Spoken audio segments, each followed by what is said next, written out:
Okay, today my guest is Professor John Cantwell. I will keep my introduction short to maximize our time with him. In the next 30 minutes or so, we'll talk about John as a person. Professor Cantwell is a thought leader and an esteemed scholar and is a mentor to many PhD students and junior faculty. And John is a fellow of the AIB and the Royal Society of the Arts in the UK. And I'll take a look at my notes just to make sure that I don't miss the key points.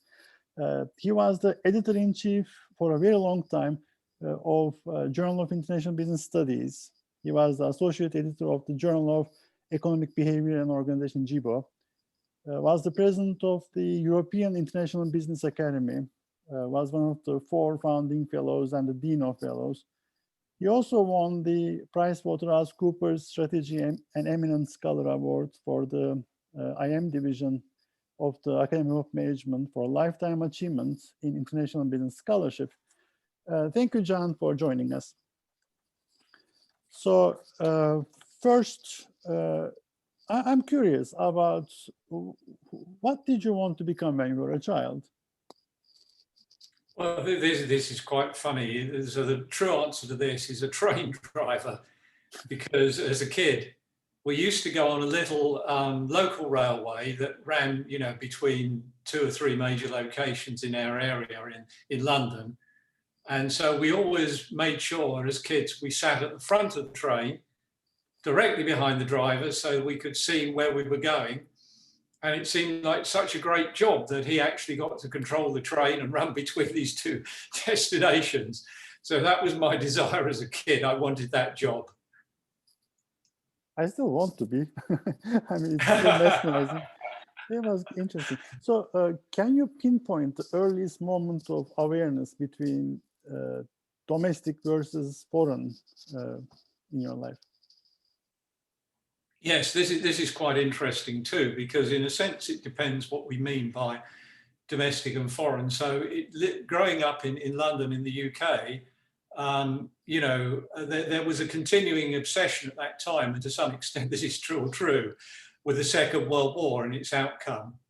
And so, that already drew a sharp distinction between being British and foreign. At a more mundane level, as a kid, I used to buy some bubblegum cards in which there were, cards, and there was a series called Flags of the World. And you had to try and collect all 80 of these that were in the series. And so, kids swap cards and so on. But that gave you also a very clear awareness of different nationalities, different representations. And then, of course, England's playing against other sports teams. So like, the 1966 World Cup final, which is the only time England actually won, although it didn't seem as if that might be the case when I was a kid. The Ashes in cricket, England, Australia. So these were very clear ideas that you grew up with. But in a sense, as you can tell from what I'm saying, these prompted very nationalistic kinds of attitudes. Whereas when I went abroad for the first time with my parents as a family to the US, that was when aged 11, this really kind of opened my eyes much more to things being different and somehow the relevant kind of characteristics, of being an American as opposed to being British, and, mixing them with other kids, in their area gave me a very different kind of view. And so from that time onwards, I was always keen to travel much more and very interesting in discovering other countries and cultures. Interesting. So can you say that you chose to be an IB scholar based on these experiences, or did something else happen to push you towards IB? Well, it was something else. So it's true that I was always interested in international issues, but I hadn't really considered becoming an IB scholar. I wasn't even aware of the IB field, to be honest, at the time that I decided to join it. It came about because I was looking for a PhD opportunity, and the University of Reading had a funded scholarship for a PhD to work with John Dunning. And until that point, I did have interest in the cross-country comparisons of international growth rates and development, grounded in the original work of people like Adam Smith and The Wealth of Nations, and in classical economic thought. So I was very much into the history of economic thought and its classical origins.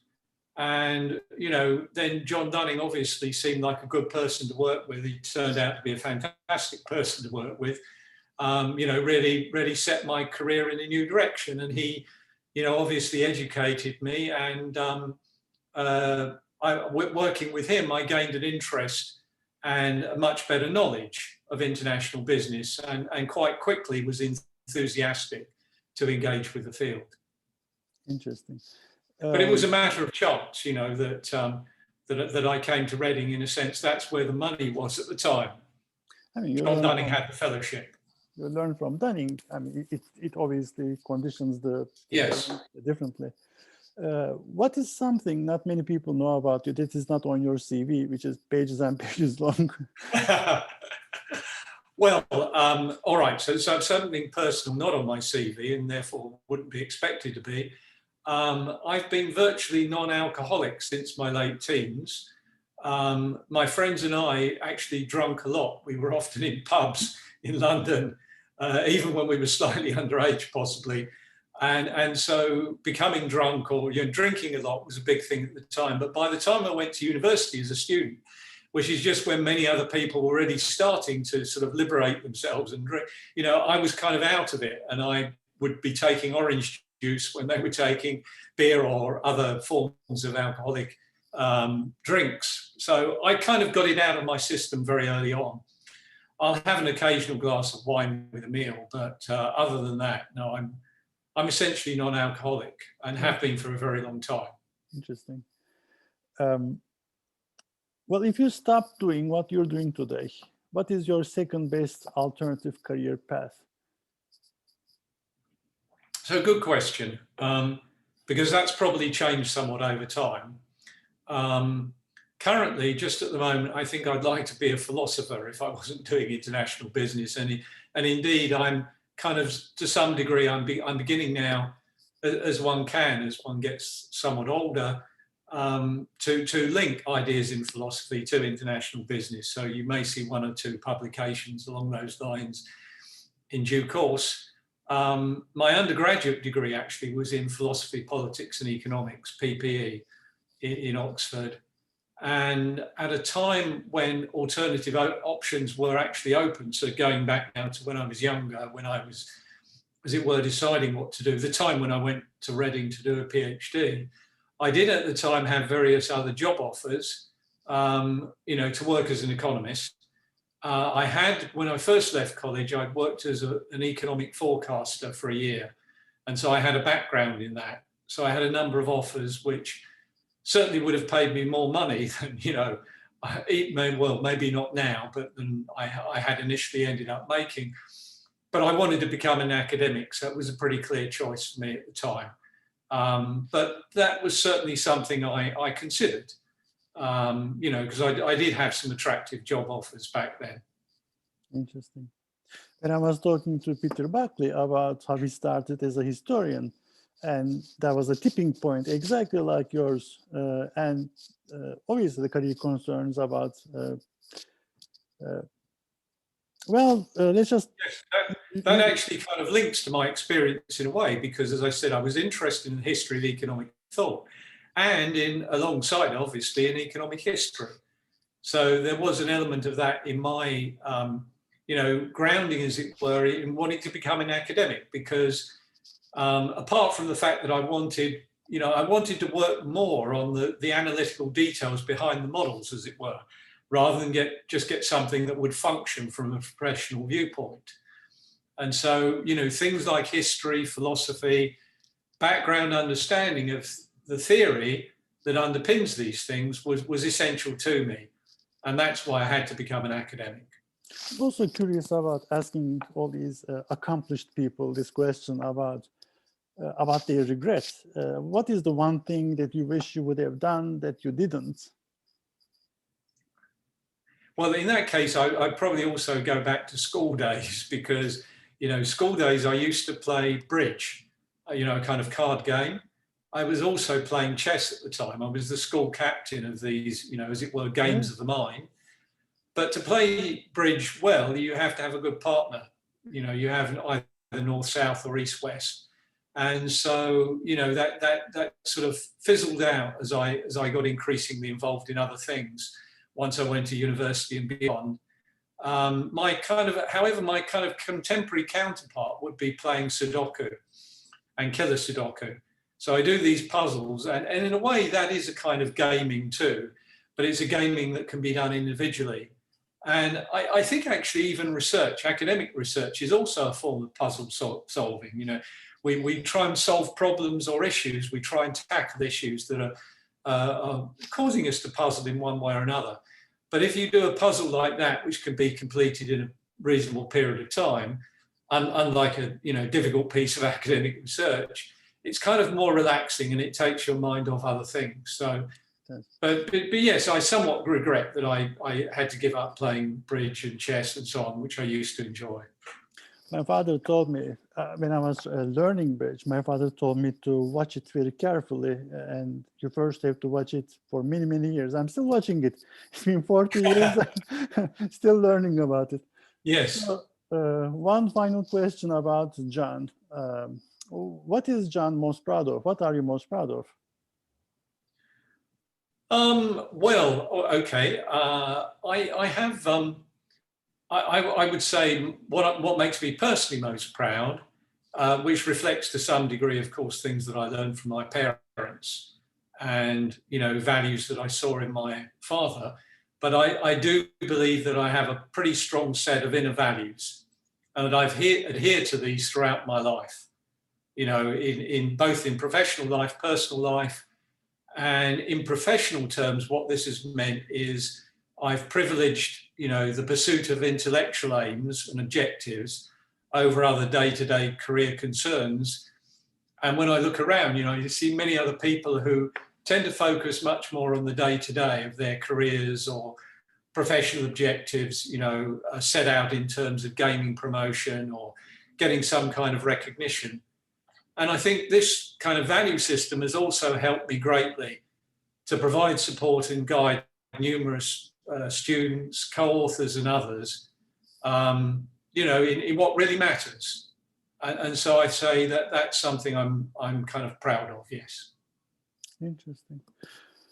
Well, let's talk about Professor Cantwell.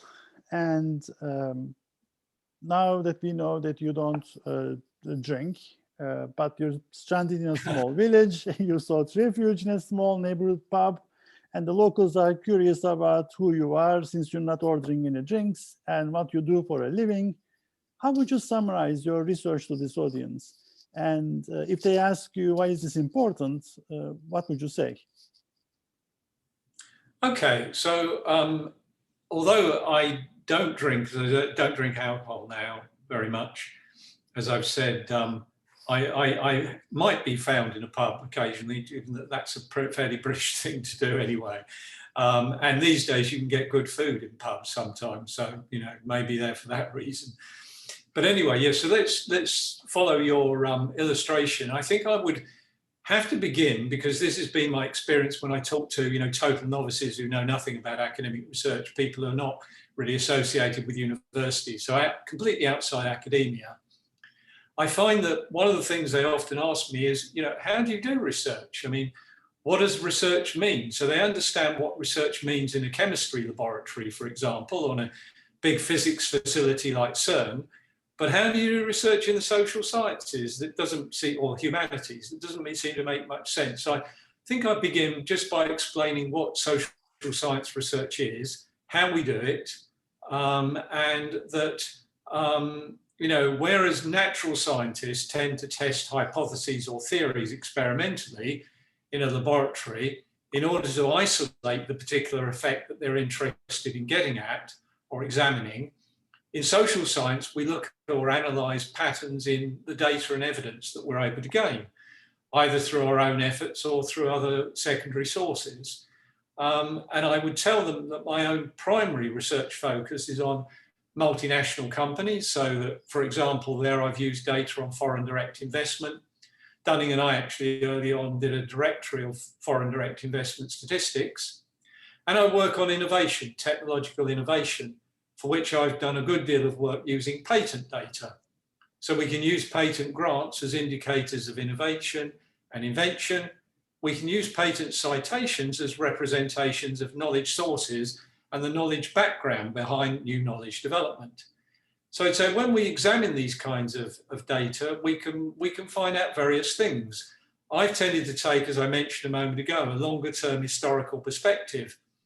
So we see, for example, in moving from the science-based age of mass production in the mid-20th century to the information age today, international knowledge flows have increased enormously. And local knowledge connectivity, which at one time had very much been concentrated in geographically local clusters, is now increasingly internationally connected. So using patent evidence, we can quite clearly see how local networks are increasingly interfacing with international networks. Why does it matter? Well, it matters because innovation is really the primary means by which wealth is created and expanded. And this is what is crucial so people can enjoy better lives and live longer. So again, if we take a longer term perspective, it was often said, you know, centuries ago that life is sort of nasty, brutish and short.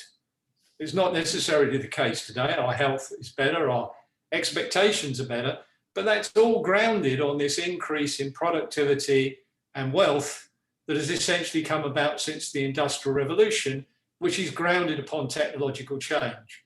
So understanding the processes of technological change and their international interface better is what's important, I think, to economic development and the welfare of people themselves. It's amazing how top researchers explain their research in such a way that it is mesmerizing. This is very, very interesting, very educational. So I'm curious, what are a few of the omitted variables in IB research? Okay, well, there's one, I'll give you two answers to this question. The first is a very easy one, which is a more direct answer to the question you've actually asked, which is in a recent paper that I co-authored for JIBS, which was in the July 2020 issue, that's volume 51, number 5, we argued that the role of social networks has been much understudied in international business research compared to many other social science areas. This could be applied at the interpersonal level, the intersubsidiary level, the interfirm level, or indeed the bit that I contributed more to that article, the interlocation level.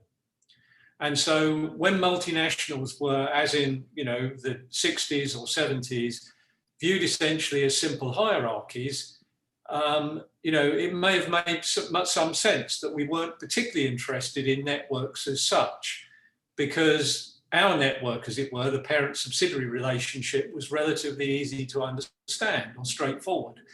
But nowadays, as power and authority has become more decentralized within the multinational firm, it becomes more important, I think, to have a better handle on the complexity of these international business networks. But anyway, this said, I would add a kind of note of perhaps methodological caution about talking about omitted variables as such, because I think, you know, in terms of, although this is the conventional way in which we as researchers in the social science tend to think of, as it were, dependent variables on one side and then, you know, hypothesized control variables and potentially omitted variables on the other side, I think in a sense what's most lacking currently in IB research is complex systems analysis. And complex systems analysis requires a somewhat different approach, which allows for a wider range of interdependencies between variables, whether they're, you know, explicitly considered or not. I'll have to sort of, sorry, I have to decline that call that's coming in on my phone. Sorry about that interruption. But anyway, so complex systems analysis really looks at a much wider range of interdependencies, rather than simple unicausal relationships. And so I think in IB, we need to do much more on complex interdependencies and how different factors co-evolve over time. Thank you. I'm citing your most recent paper, by the way. I'm doing a revision for JIBS. So about creativity and discovery, how does your mind work? I'm curious about how your mind works. What does your mind think of when it wanders freely in a state of idle curiosity? Okay, so so I was going to say initially that, you know, I think of creativity rather as it is in things like art or music, you know, something that produces a sense of amazement and appreciation in knowledgeable others. But you do, in order to get to that point, you first have to build on the foundations. You have to serve an apprenticeship and learn the basics. Now, in my own case, in terms of, you know, what comes to mind, I'll give an illustration that I often think when I'm walking around or when I'm doing other activities. For example, you know, in New York City, we often go, because we have them here, you know, to major museums, art galleries, or to, for instance, the Natural History Museum. I can see many parallels between discussions of evolution in natural history and the social sciences. So I've been influenced a lot by evolutionary economics. I would say I am personally an evolutionary economist. And you can see many parallels here with kind of Darwinian studies and with the sort of metaphor of variation, selection, and retention, which is used in evolutionary economics a lot. It's used as well in organizational studies, organizational evolutionary thinking. So I find these linkages fascinating, but I think also that this is where the creative part would come in much more. We need to think through much more about, in a sense, where there are differences, where Darwinism can be, you know, neatly applied in the context of biology or historical natural evolution, but where we need something else to supplement it in the context of social evolution. So in innovation studies, for instance, I think that, you know, very often, whereas in Darwinianism or in, you know, the conventional sort of evolution of the species, one is talking about how an evolving entity adapts to its environment, its natural environment. I think with technological change, we're often talking about precisely the opposite process, namely how the firm or the individual can influence its own environment, how we can transform the environment. I mentioned earlier, you know, the shift into the information age. We've seen a lot of characteristics of social change that in a way have been initiated by deliberate efforts on the parts of, you know, companies, people, through the internet and so on, that have transformed the way in which society works. And so I think, in a sense, that's how adaptability in social environments plays out somewhat distinctively compared to evolution in the natural case. So those are the kinds of things that I would think about and consider much more carefully. From what you see, how did the culture of IB scholars evolve over time? Starting with, for example, Dunning's time, how did is this a fruitful evolution? And what did we lose and what did we gain along the path?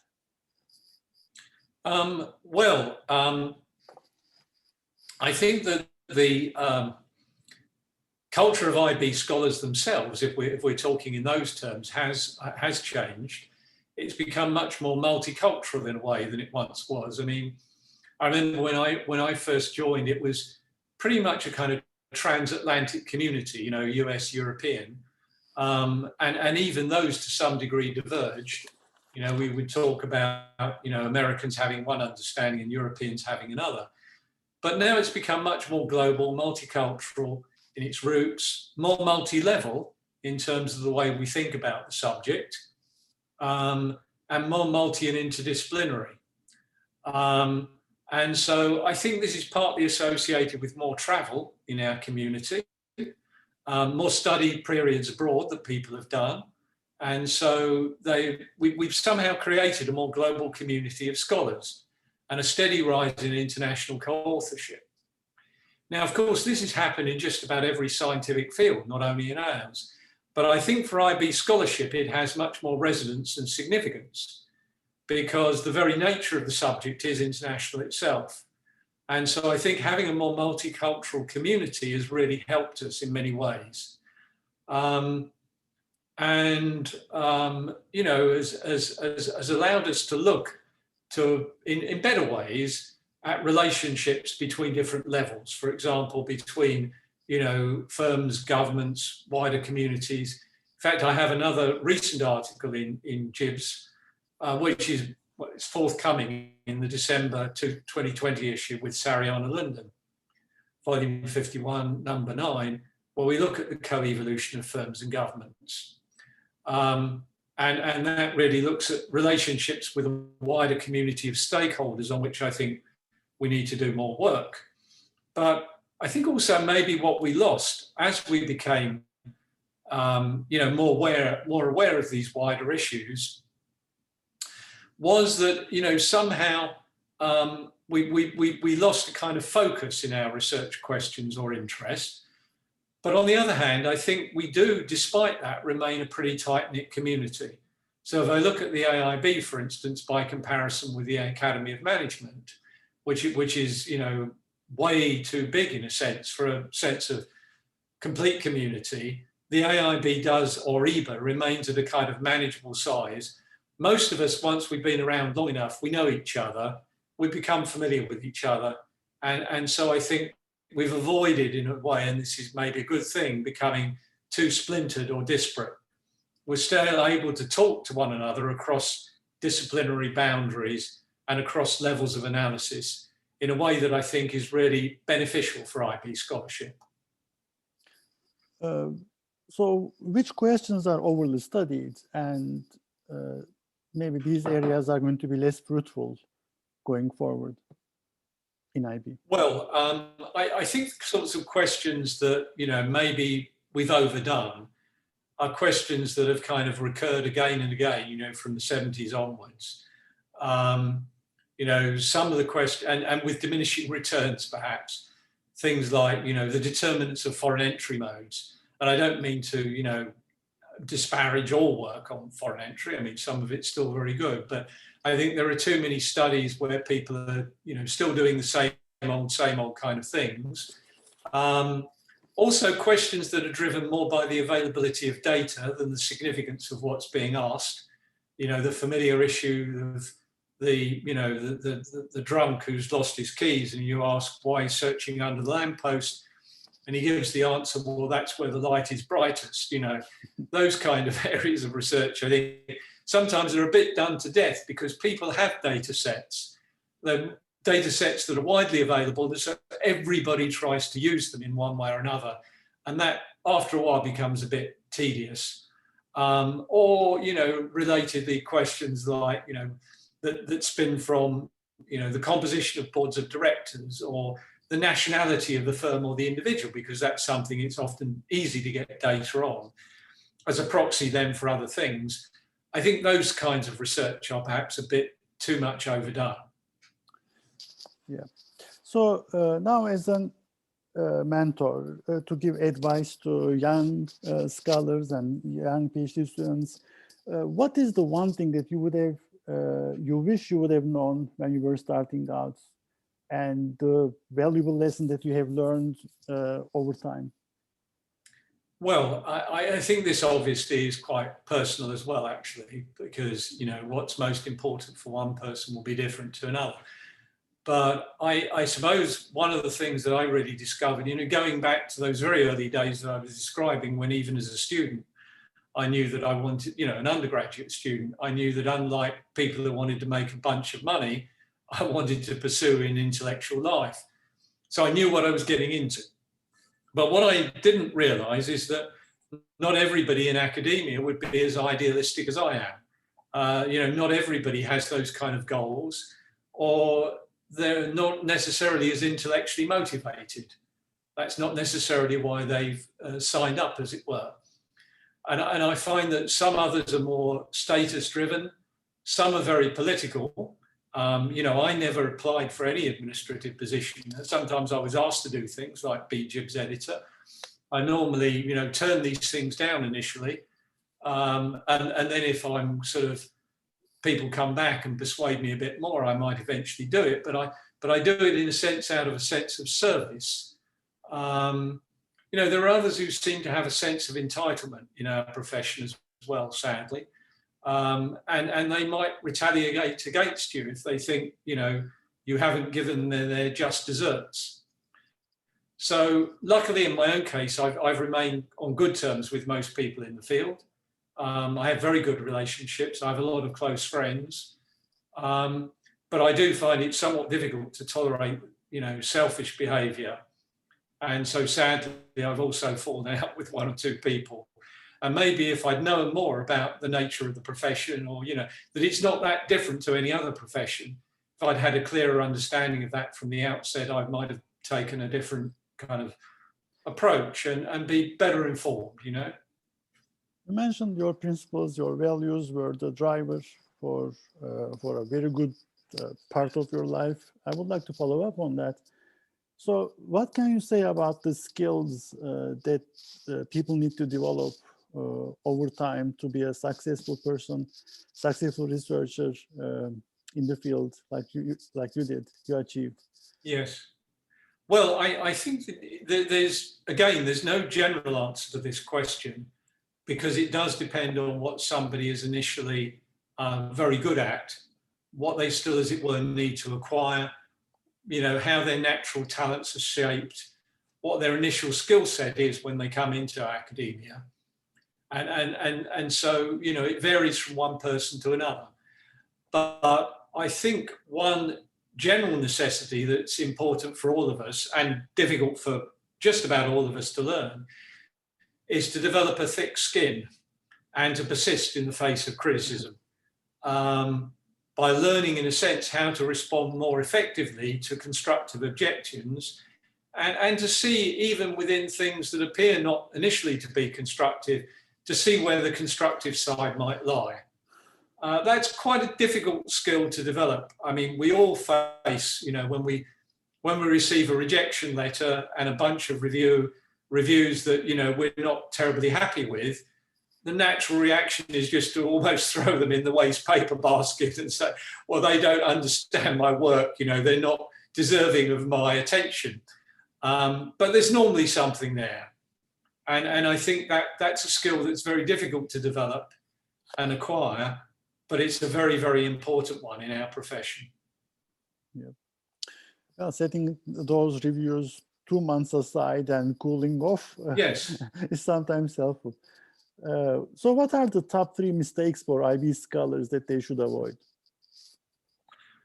Okay, well, top 3, I'm not sure, but I can give you 3 that I would consider to be very important. First of all, don't try and take shortcuts. For example, just because nobody's looking when you know, process a data set, or you refine the finer elements of, you know, the underlying research instrument, have, you know, those professional values. You need to be conscientious in everything you do. And one of the things I always emphasize with my own students, you need an attention to detail. You know, you need to be aware that kind of unintentional mistakes will often end up being revealed if you look more and more carefully at your data set and the particular problem you're investigating. So be careful. Don't try and take shortcuts. Yeah, sure, we're all under pressure, especially younger people who need to get tenure, need to get established. You know, there's a temptation, but don't get drawn into those temptations, because in the long term, you'll benefit from doing better quality, really well-grounded research. Second, don't, and this is somewhat related, don't try and send out immediately again a paper that gets rejected by a journal. Think about it. Look at the comments that you've got, even when you get rejected. Take time to reflect and revise in the light of the feedback. This, again, I think, is about professional integrity, but it's also about the need to improve any piece of research and to learn. Somewhat relatedly, I would advise people not to bother disputing editorial decisions. You know, again, it's very tempting when we think, well, you know, they haven't done a good job here. they've ignored, the nature of the paper, or they've not given me any really justifiable reasons for rejection. But just let it go, The world isn't always fair. Learn that lesson. And don't waste your time and cause yourself angst. Just move on. It's best in the longer term. And then thirdly, don't assume that just because you've acted ethically, you've always done the right thing, that everyone else will see things the same way. It's often not just about doing the right thing, but being seen to do the right thing. And this might mean, somewhat sadly, perhaps, for those of us who believe that we are, acting always with the best values in mind, it might mean, you have to keep records. You have to be able to demonstrate convincingly that you've done the right thing if you get challenged. And although this is rather tedious and might seem unnecessary, I think occasionally it can prove quite valuable if you end up being challenged in one way or another. And unfortunately, over a long career, it does happen from time to time. We all end up being challenged in one way or another, in ways we might not like, but we better be able to respond in a way that, is convincing. Very informative. What's a question that I should have asked you but didn't? Well, I think an important additional question would be, how do you work with different co-authors? Because, by now, in fact, I once played a game with somebody in which I managed to demonstrate that I didn't realize this, but I do have literally co-authors from A to Z. So every letter of the alphabet, I have a co-author with that name, which is a lot of co-authors. But this means there are some junior, there are some senior. Often when we start out, we tend to work with more senior people because that's just how it is for us. And as we go on, we're working more with PhD students and with junior others. But I've worked with all kinds of people, different personalities. And I think, this is an important sort of area that I suppose if I was asked that kind of question, one of the ways in which I would give you a key response is I think it's important to be co-located with the person for a period of time. That leads to much better co-authored research. You don't necessarily in the internet, in the information age, need to be always in the same location. We do have other means of, talking to one another. But I think the best foundation for a solid basis for a research partnership is a period in which you are co-located. And all my best co-authorships have been of that kind. I've worked at a distance with people by and large, but there has been a period, especially early on, when we spent a significant period of time together. And that's really helped lay a firm foundation with that other person. For whatever reason, maybe because we were commonly employed in an institution, or, the person had a postdoctoral research fellowship with me, or, there are various ways of doing this, but where you sit together for a period of time and you get to know each other, psychologists would talk about body language and so on. It does build up more of a good relationship, I think, and it allows you to then interface much better across the variety of sorts of research that you might be doing and the kinds of questions you might be asking when you talk to one another in a joint project. Well, the market, especially in the pandemic world, is trying to adjust to this Zoom meetings and conferences. Although we're improving, the human touch and not seeing the person in real life is actually almost a handicap. It is not a great. Yes, I think that's exactly right. I tell my own students that people often ask the wrong question when they say, is Zoom, etc., an alternative or a substitute for personal interaction, face-to-face interaction? And I say, you're looking at it the wrong way. These are complements. They're not substitutes. You have to have both. And so the Zoom meetings become much better when you have built up a face-to-face relationship. And, over time, these things do deteriorate, they do dissipate. And so you have to renew these acquaintances. So I think, yeah, getting to know each other face to face is still very important. Hopefully next time. Yes, we will meet in person as well. Hopefully. Thank you so much. This was very interesting, and it was a very candid interview. I learned a lot, and I'm sure a lot of people will agree. Thank you for your time again. Yes, thank you, Ilgaz. That was very kind of you, and very, very informative for me too.